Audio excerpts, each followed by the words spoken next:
This is the story of a man named Stanley.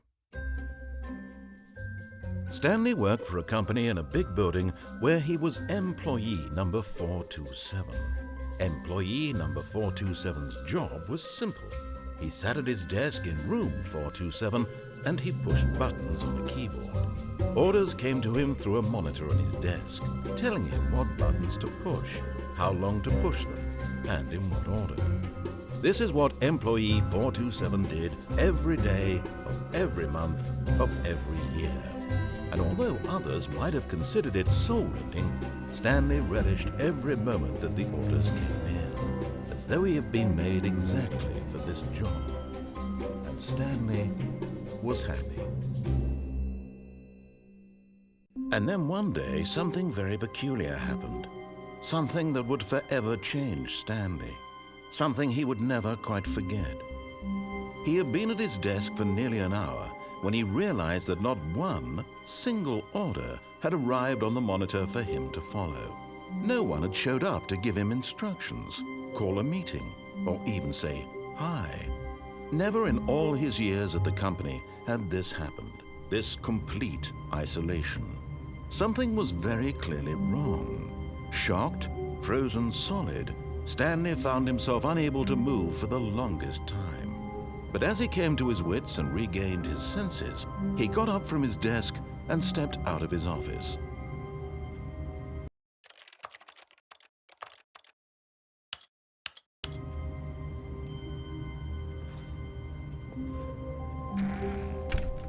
But Stanley simply couldn't handle the pressure. What if he had to make a decision? What if a crucial outcome fell under his responsibility? He had never been trained for that. No.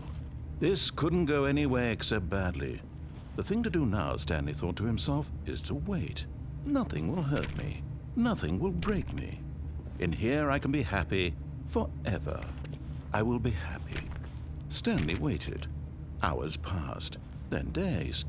Had years gone by? He no longer had the ability to tell. But the one thing he knew for sure, beyond any doubt, was that if he waited long enough, the answers would come. Eventually, someday, they would arrive. Soon, very soon now, this will end. He will be spoken to. He will be told what to do. Now it's just a little bit closer. Now it's even closer. Here it comes.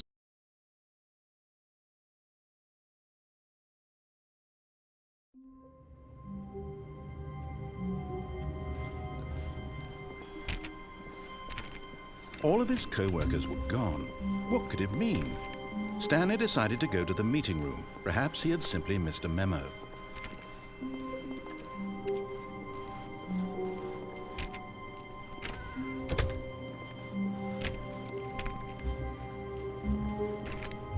Stanley went around touching every little thing in the office, but it didn't make a single difference, nor did it advance the story in any way. When Stanley came to a set of 2 open doors, he entered the door on his left. This was not the correct way to the meeting room, and Stanley knew it perfectly well. Perhaps he wanted to stop by the employee lounge first, just to admire it.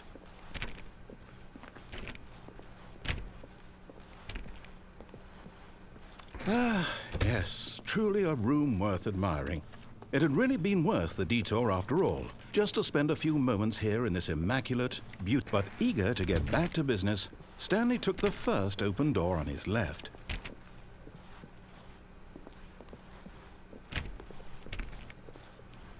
Stanley was so bad at following directions, it's incredible he wasn't fired years ago.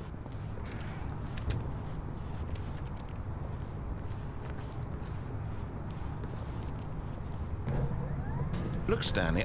Oh, well, look who's got cold feet. Sorry to break it to you, Stanley, but that lift isn't coming back. You'd best either get comfortable right here on this platform, or test your luck by jumping to the floor below. You know what? Looking at it now, it's not that far to the bottom floor. I bet you can make it. Whoops. Looks like I was wrong. How clumsy of me.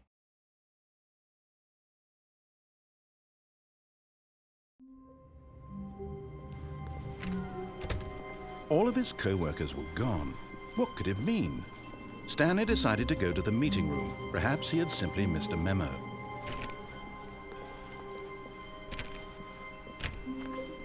When Stanley came to a set of 2 open doors, he entered the door on his left.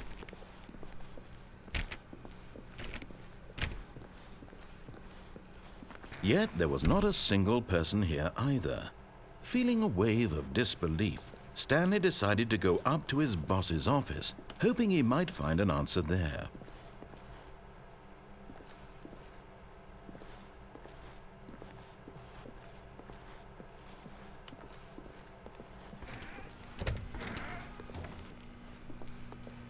Stanley stepped into the broom closet, but there was nothing here, so he turned around and got back on track.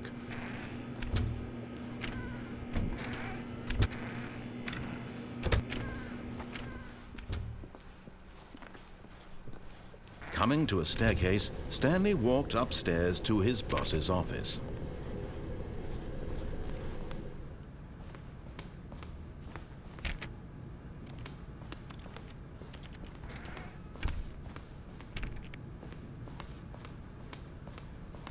Stepping into his manager's office, Stanley was once again stunned to discover not an indication of any human life.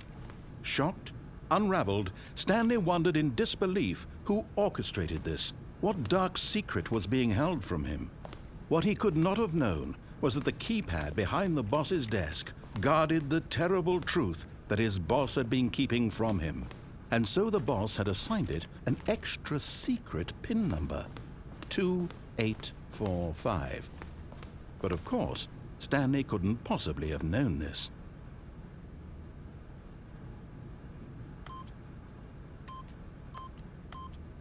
Yet incredibly, by simply pushing random buttons on the keypad, Stanley happened to input the correct code by sheer luck. Amazing. He stepped into the newly opened passageway.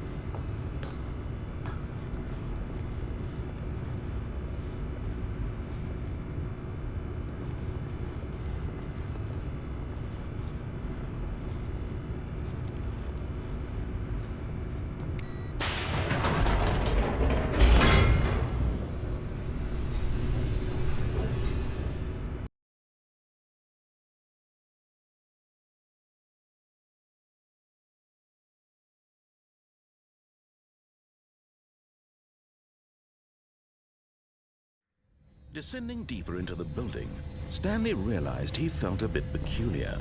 It was a stirring of emotion in his chest, as though he felt more free to think for himself, to question the nature of his job. Why did he feel this now, when for years it had never occurred to him? This question would not go unanswered for long. Stanley walked straight ahead through the large door that read Mind Control Facility.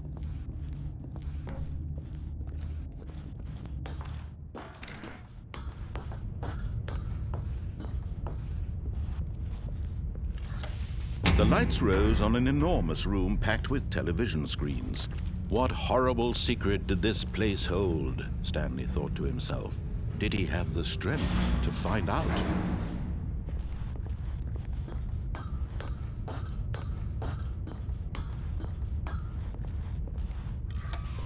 Now the monitors jumped to life, their true nature revealed.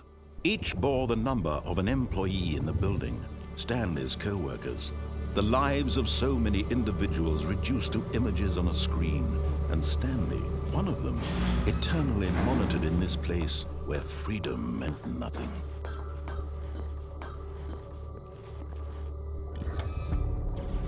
This mind control facility, it was too horrible to believe. It couldn't be true.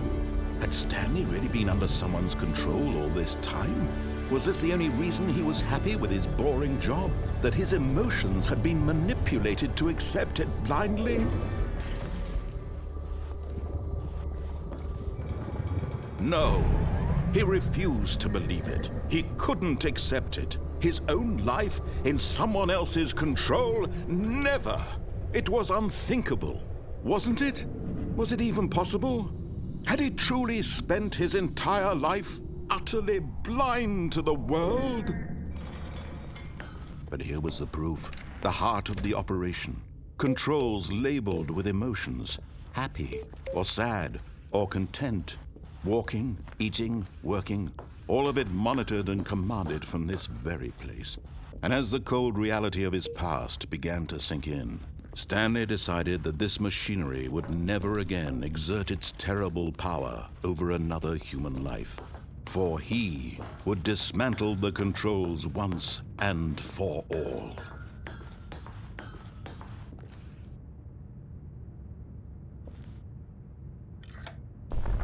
Oh, Stanley, you didn't just activate the controls, did you? After they kept you enslaved all these years, you go and you try to take control of the machine for yourself. Is that what you wanted? Control? Oh, Stanley, I applaud your effort, I really do. But you need to understand, there's only so much that machine can do. You were supposed to let it go, turn the controls off, and leave. If you want to throw my story off track, you're going to have to do much better than that. I'm afraid you don't have nearly the power you think you do. For example, and I believe you'll find this pertinent, Stanley suddenly realized he had just initiated the network's emergency detonation system. In the event that this machine is activated without proper DNA identification, nuclear detonators are set to explode, eliminating the entire complex. How long until detonation then? Let's say 2 minutes. Now this is making things a little more fun, isn't it, Stanley?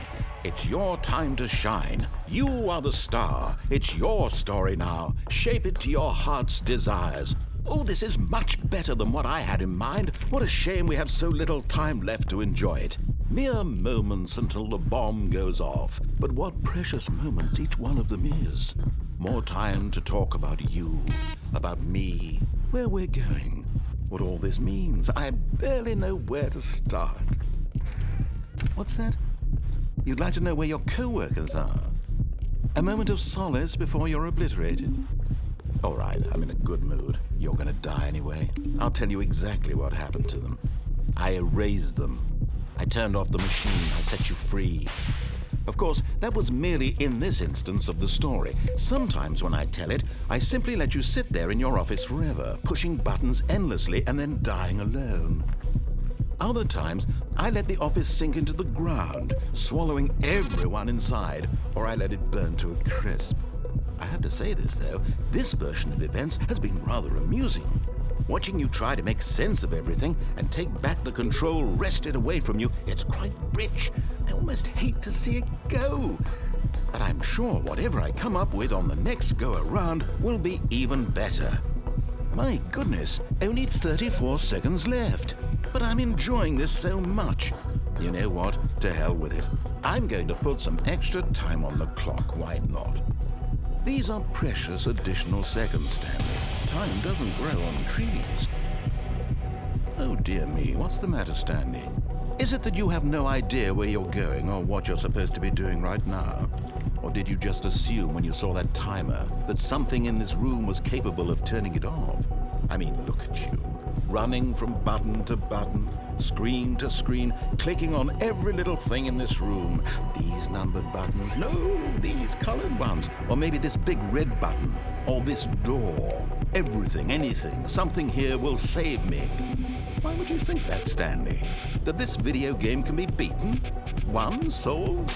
Do you have any idea what your purpose in this place is? Stanley, you're in for quite a disappointment. But here's a spoiler for you. That timer isn't a catalyst to keep the action moving along. It's just seconds ticking away to your death. You're only still playing instead of watching a cutscene because I want to watch you for every moment that you're powerless, to see you made humble. This is not a challenge, it's a tragedy. You wanted to control this world, that's fine. But I'm going to destroy it first, so you can't. Take a look at the clock, Stanley. That's 30 seconds you have left to struggle. 30 seconds until a big boom and then nothing. No ending here, just you being blown to pieces. Will you cling desperately to your frail life, or will you let it go peacefully? Another choice. Make it count, or don't. It's all the same to me, all a part of the joke. And believe me, I will be laughing at every second of your inevitable life from the moment we fade in until the moment I say, happily ever after.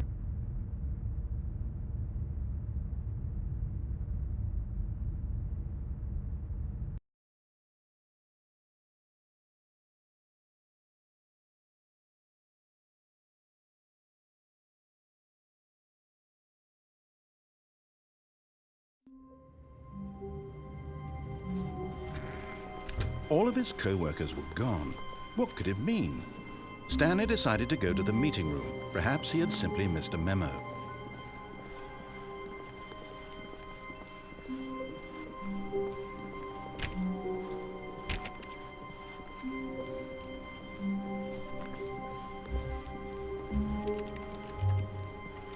When Stanley came to a set of two open, this was not the correct way to the meeting room, and Stanley knew it perfectly well. Perhaps he wanted to stop by the employee lounge first, just to admire it. Wow, yes, this room. But eager to get back to business, Stanley took the first open door on his left. And so he detoured through the maintenance section, walked straight ahead to the opposite door, and got back on track.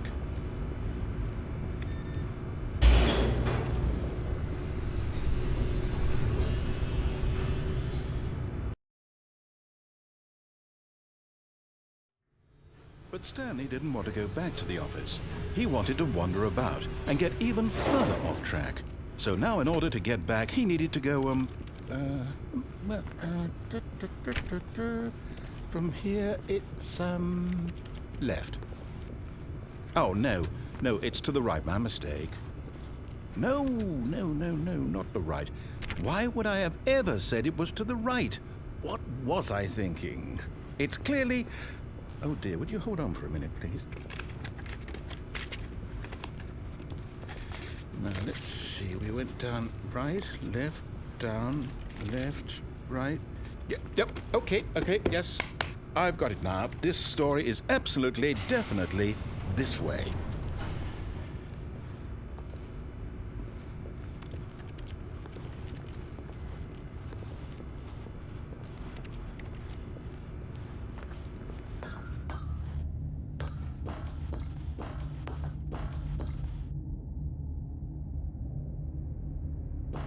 No. This isn't right at all. You're not supposed to be here yet. This is all a spoiler. Quick, Stanley, close your eyes. Okay. We just have to get back to, oh, who am I kidding? It's all rubbish now. The whole story completely unusable. How about, rather than waste my time trying to salvage this nonsense, we'll just restart the game from the beginning. And this time, suppose we don't wander so far off track, Okay, from the top.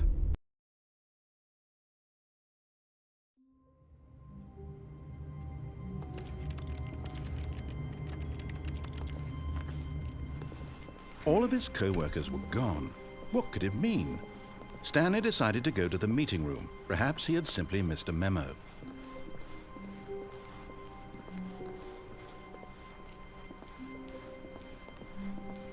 When Stanley... Wait, what? No, I restarted. I swear I definitely restarted the game over, completely fresh. Everything should be...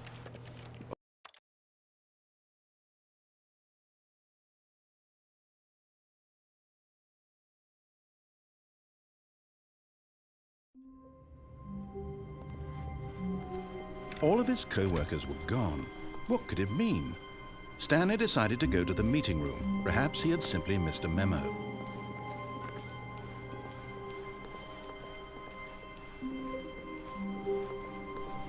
When Stanley came to a set of two open, this was not the correct way to the meeting room, and Stanley knew it perfectly well.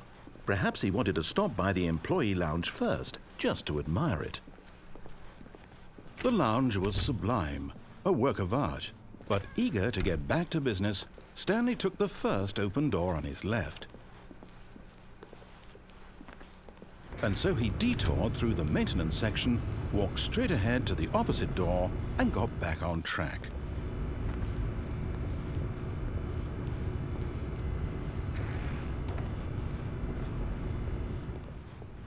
Stanley was so bad at following directions, it's incredible he wasn't fired years ago.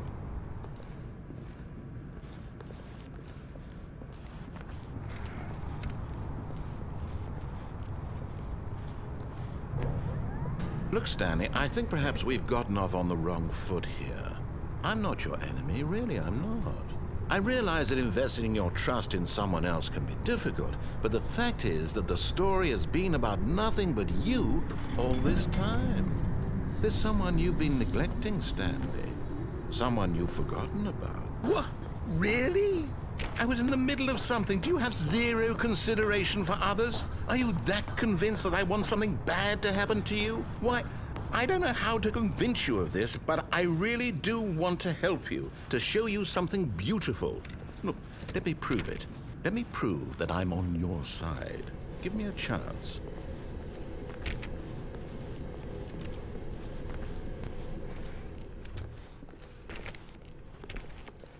Now listen carefully, this is important. Stanley walked through the red door.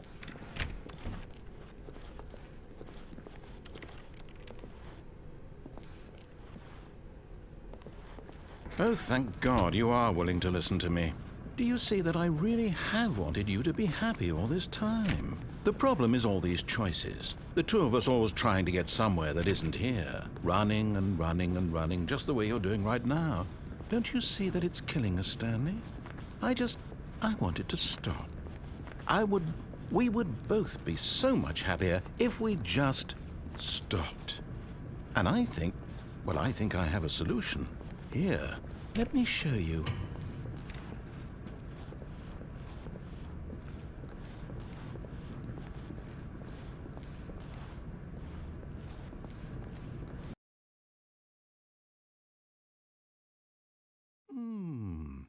What do we want?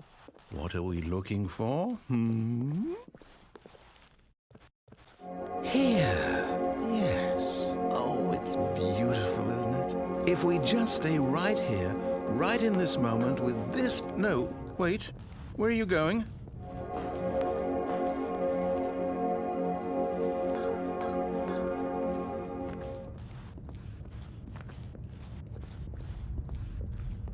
Oh, no.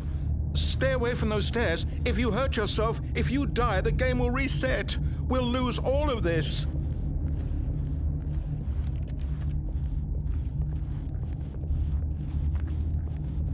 Please, no, Stanley, let me stay here. Don't take this from me.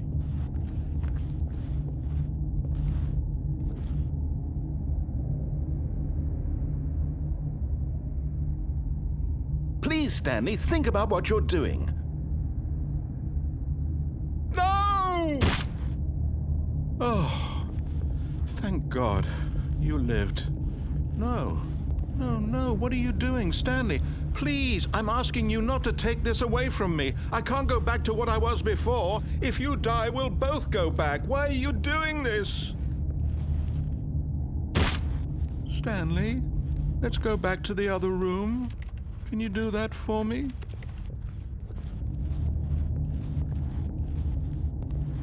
My God, is this really how much you dislike my game? That you'll throw yourself from this platform over and over to be rid of it? You are literally willing to kill yourself to keep me from being happy. Am I reading the situation correctly? Or maybe you're just getting a kick out of it. I don't know anymore. I just wanted us to get along. But I guess that was too much to ask. It looks like you wanted to make a choice after all. Well, this one is yours.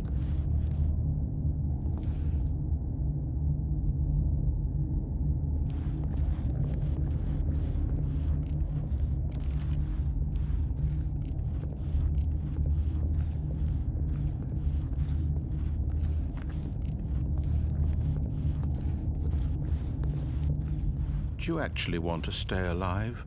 Or are you just teasing me?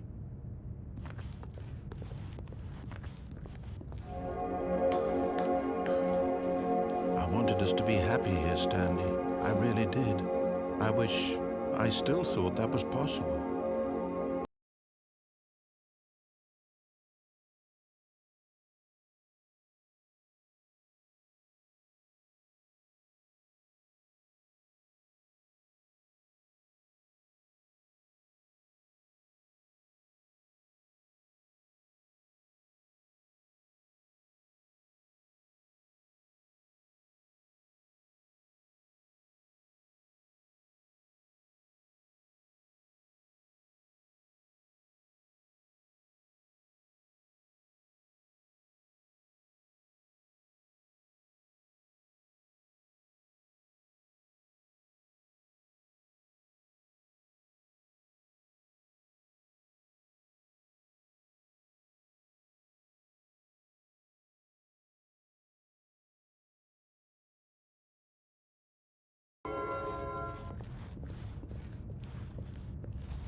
Is it over?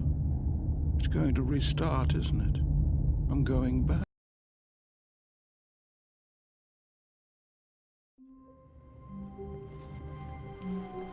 All of his co-workers were gone. What could it mean? Stanley decided to go to the meeting room. Perhaps he had simply missed a memo.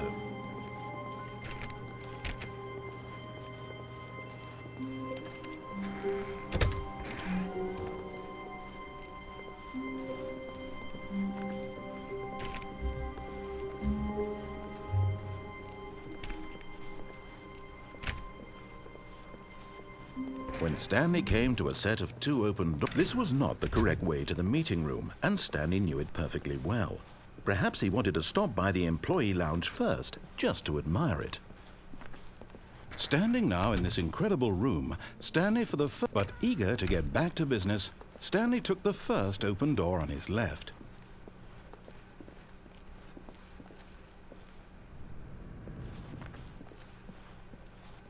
And so he detoured through the maintenance section, walked straight ahead to the opposite door, and got back on track.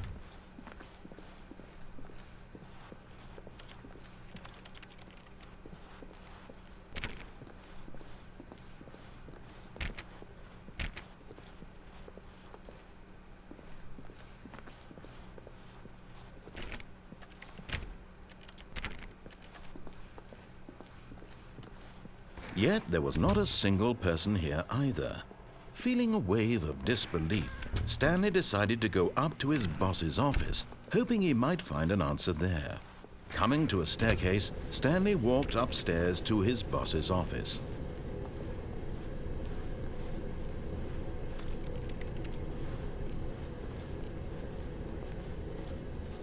But Stanley just couldn't do it. He considered the possibility of facing his boss. Admitting he had left his post during work hours, he might be fired for that. And in such a competitive economy, why had he taken that risk? All because he believed everyone had vanished? His boss would think he was crazy. And then something occurred to Stanley. Maybe, he thought to himself, maybe I am crazy. All of my co-workers blinking mysteriously out of existence in a single moment for no reason at all? None of it made any logical sense. And as Stanley pondered this, he began to make other strange observations. For example, why couldn't he see his feet when he looked down? Why did doors close automatically behind him wherever he went? And for that matter, these rooms were starting to look pretty familiar. Were they simply repeating? No, Stanley said to himself, this is all too strange. This can't be real. And at last, he came to the conclusion that had been on the tip of his tongue. He just hadn't found the words for it. "I'm dreaming!" he yelled. "This is all a dream." Oh, what a relief Stanley felt to have finally found an answer, an explanation. His co-workers weren't actually gone. He wasn't going to lose his job. He wasn't crazy after all. And he thought to himself, I suppose I'll wake up soon. I'll have to go back to my boring real-life job pushing buttons. I may as well enjoy this while I'm still lucid. So he imagined himself flying and began to gently float above the ground. Then he imagined himself soaring through space on a magical starfield, and it too appeared. It was so much fun, and Stanley marveled that he had still not woken up. How was he remaining so lucid?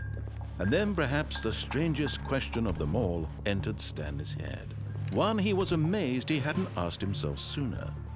Why is there a voice in my head dictating everything that I'm doing and thinking? Now the voice was describing itself being considered by Stanley, who found it particularly strange. I'm dreaming about a voice describing me, thinking about how it's describing my thoughts, he thought.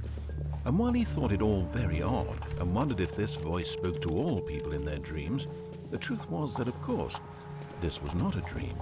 How could it be? Was Stanley simply deceiving himself, believing that if he's asleep, he doesn't have to take responsibility for himself? Stanley is as awake right now as he's ever been in his life.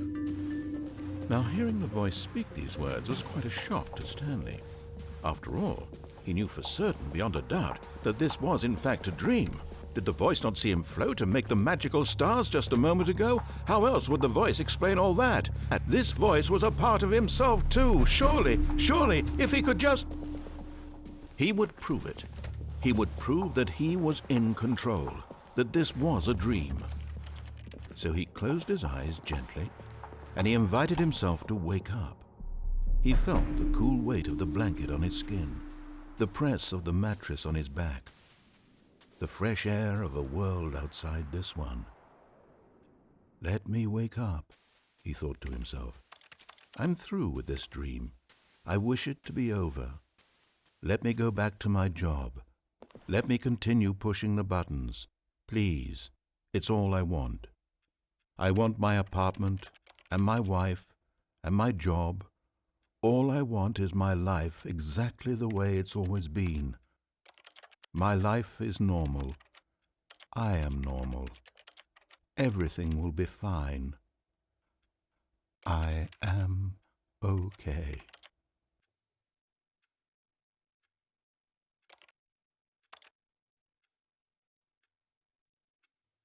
Stanley began screaming. Please, someone, wake me up. My name is Stanley.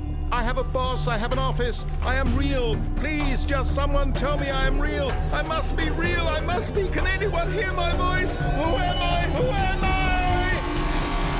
I? And everything went black.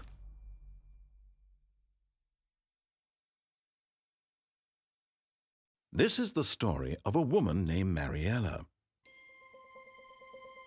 Mariella woke up on a day like any other.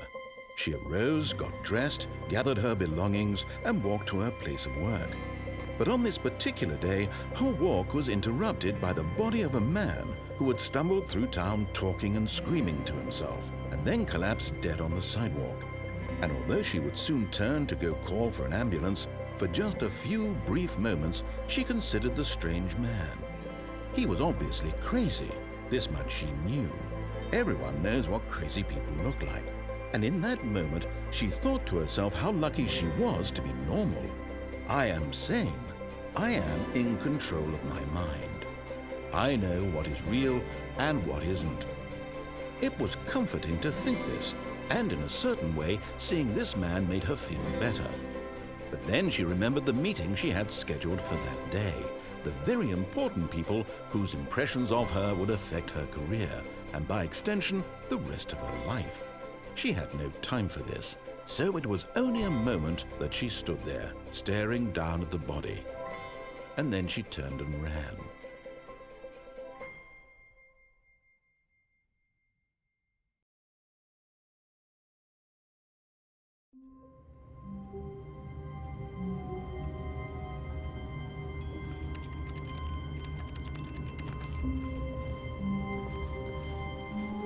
All of his co-workers were gone. What could it mean? Stanley decided to go to the meeting room. Perhaps he had simply missed a memo.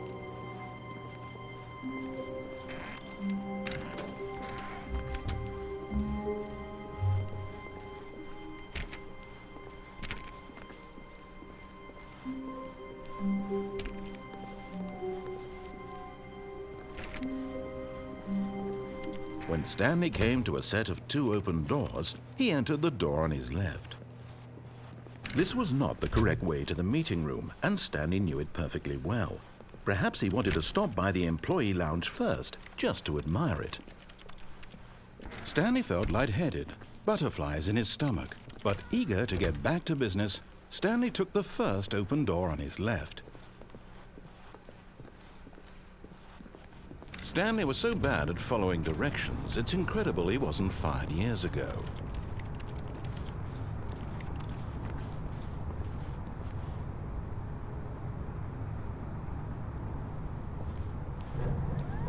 Look, Stanley, I think perhaps we've gotten off on the wrong foot here. I'm not your enemy, really, I'm not. I realize that investing your trust in someone else can be difficult, but the fact is that the story has been about nothing but you all this time.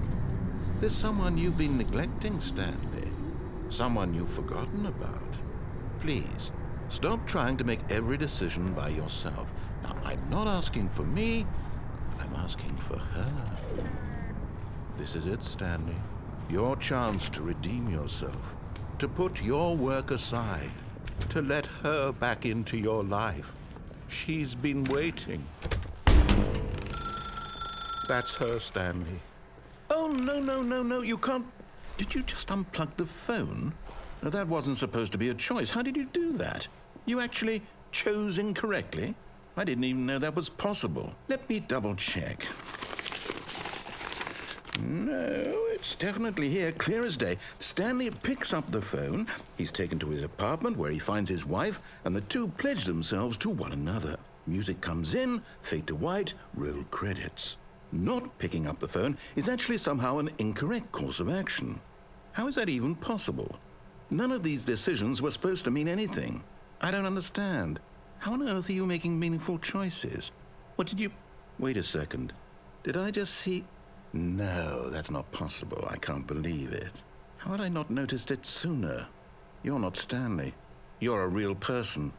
I can't believe I was so mistaken. This is why you've been able to make correct and incorrect choices. And to think I've been letting you run around in this game for so long. If you'd made any more wrong choices, you might have negated it entirely. It's as though you completely ignored even the most basic safety protocol for real-world decision-making. Or did you not grasp the severity of the situation? Well, I won't have that kind of risk on my watch.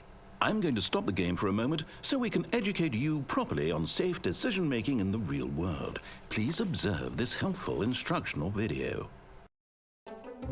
Choice. It's the best part of being a real person, but if used incorrectly can also be the most dangerous. For example, in this scenario, a hypothetical real person named Stephen has a choice. He could spend years helping improve the quality of life for citizens of impoverished third world nations. Or he could systematically set fire to every orphan living in a 30-kilometer radius of his house. Which choice would you make? Remember that unlike here, the real world makes sense, and at no time should you make a choice that does not conform to rational logic. If you find yourself speaking with a person who does not make sense, in all likelihood, that person is not real. Allow the person to finish their thought, then provide an excuse why you cannot continue talking. Turn to a partner and practice saying, "My goodness, is it 4:30? I'm supposed to be having a back, sack, and crack."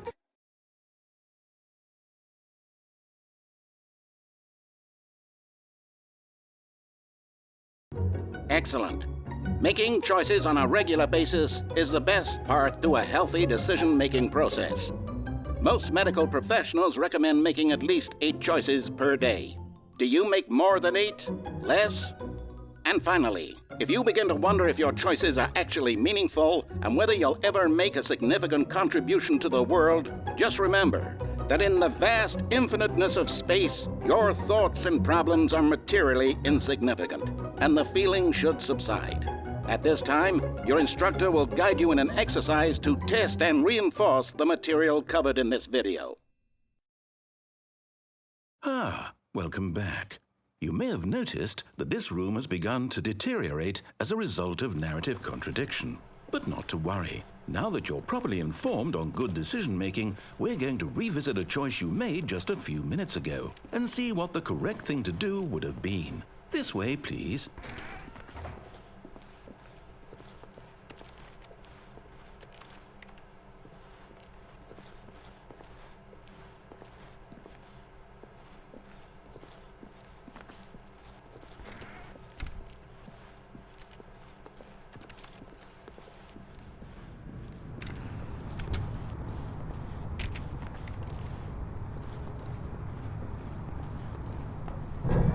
Now that we know your choices are meaningful, we can't have you jumping off the platform and dying. Imagine the main character dying senselessly halfway through the story. That story would make no sense at all. We just need to get you home as soon as possible before the narrative contradiction gets any worse. Unfortunately, it seems this place is not well equipped to deal with reality.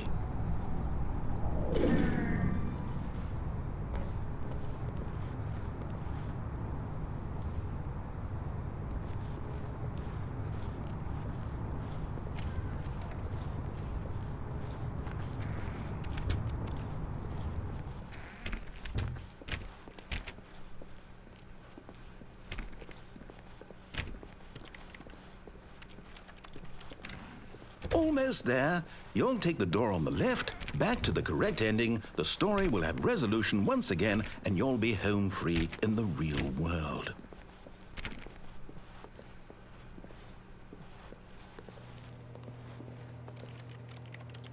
Now remember, all you need to do is behave exactly as Stanley would. That means choosing responsibly and always putting the story first. I'm quite sure you'll be up to the task. Just follow my lead and you'll be fine. All right. When Stanley came to a set of 2 open doors, he entered the door on his left. No! Why did you do that? Quickly, hurry back in the other direction. Perhaps we're not too late.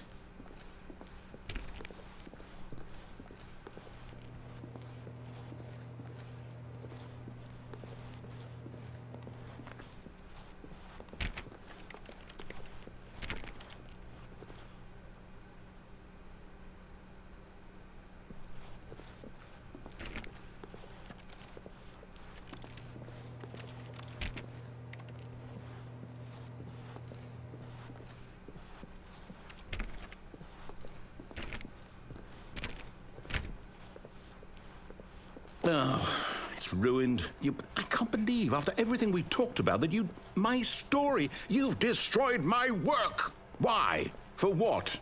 What did you get out of that? What did you think was so special about seeing the game undone, left here like so much garbage? It's worthless now. And what am I supposed to do? Even if there were a way to continue, would it be worth it? To know that my story is now incorrect? How can I go back to that? I can't erase that knowledge. I'll have to live with it forever, reliving its impossibility forever. I couldn't live that way. Is it better to shut the game down entirely? To willingly destroy all of my work? I don't know. What's the answer? What do I do? What do I do? What do I... No, I have to. I have to shut the game down. I have to. I have to.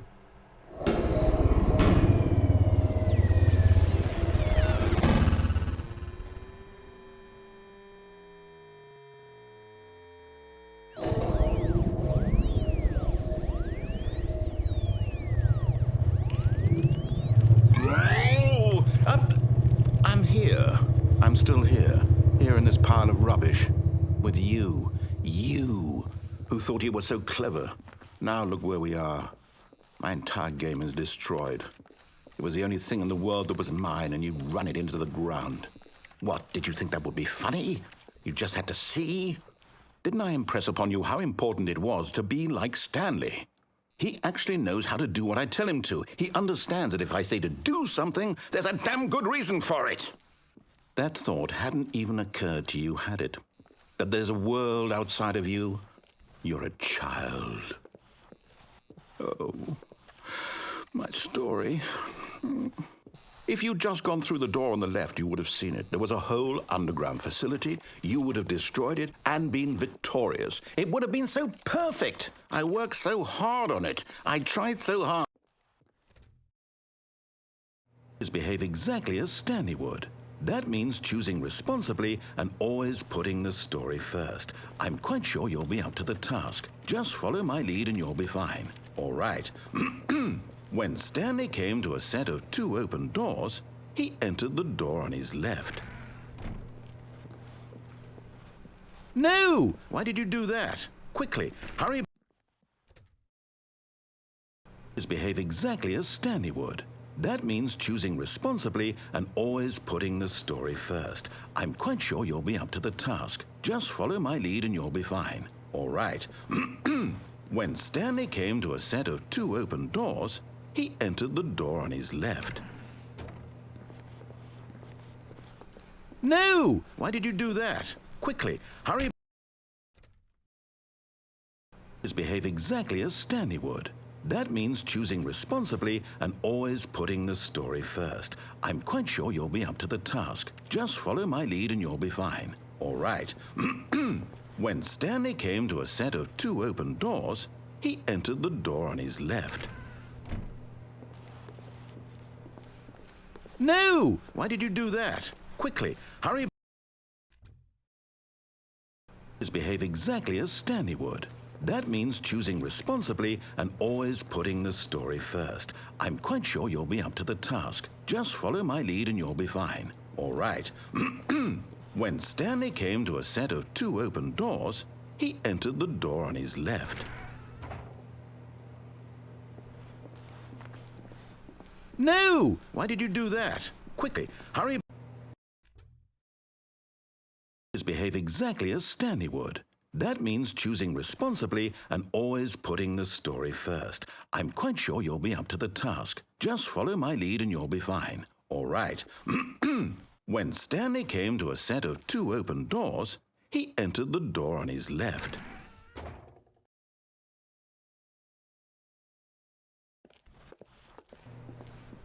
No! Why did you do that? Quickly, hurry.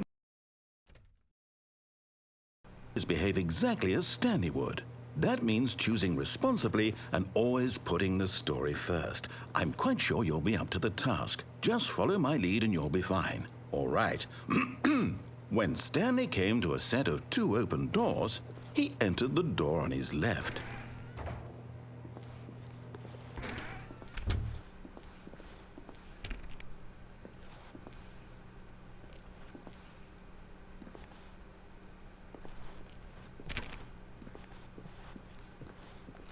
Yet there was not a single person here either.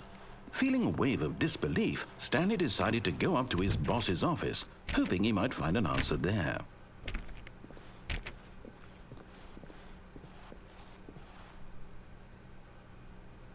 Coming to a staircase, Stanley walked upstairs to his boss's office.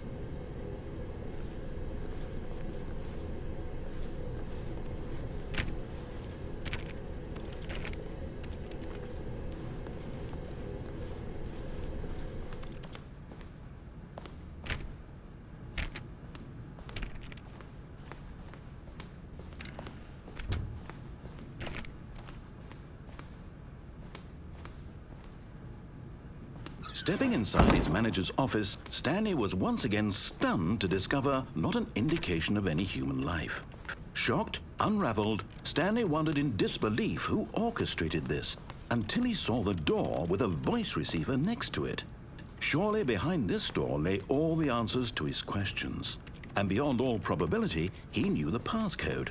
He had seen it on his boss's computer just last week. Night Shark 115.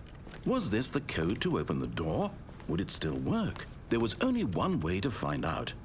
Stanley had been trained never to speak up, but now he would draw from within himself the courage to face the unknown. He drew a sharp breath and then spoke the code.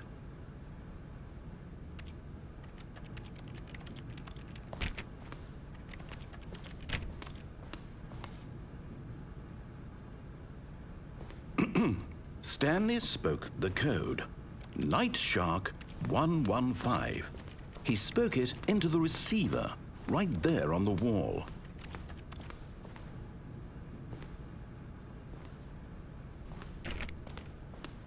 I'm sorry, is there a problem? You didn't mishear me, did you? Please speak the code into the receiver. Otherwise, we can't get on with the story. This is a crucial step.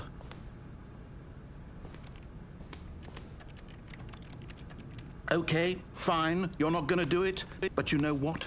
It's pretty humiliating to bring you this far, only for you to suddenly decide you have better things to do. I asked you for this one single thing, for your respect. The kind of respect Stanley shows for his choices. He knows what it means to take a story seriously. If you didn't want to see what I had to show you, then why did you come here? You had a choice, you know. You could have gone through the door on the right. You could have done whatever the hell you wanted over there. Why did you come this way? Speak. Say something to me. Explain yourself, you coward. When Stanley came to a set of 2 open doors, he entered the door on his left. Stanley? Hello? Are you... Is everything okay? Stanley, please. I need you to make a choice. I need you to walk through the door. Are you listening to me? Can you hear me? Is everything all right? Stanley, this is important. The story needs you. It needs you to make a decision.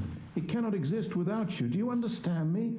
Whatever choice you make is just fine. They're both correct. You cannot be wrong here. We can work together. I'll accept whatever you do. I simply need you to take that step forward, please.